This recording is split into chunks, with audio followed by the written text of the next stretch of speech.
Туалетна хартия в изрази на испански. Ser un rollo. Тоест нещо е много досадно, много скучно, изобщо не ни интересува. Conjugar verbos es un rollo para mí. Да спрягам глаголи е страшна досада за мен. Soltar el rollo.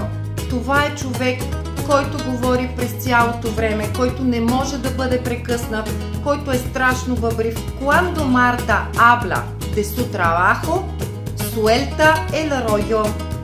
Когато Марта говори за своята работа, не знае да спре. Tener un rollo. Имам връзка, но тя въобще не е сериозна. Не я приемам на сериозно. Tengo un rollo con Juan. Но е серио. Имам нещо с Хуан, но не е сериозно. Кой от трите израза ти беше най-интересен, кой ти беше познат и кой научи сега? Ще те чакам в коментарите.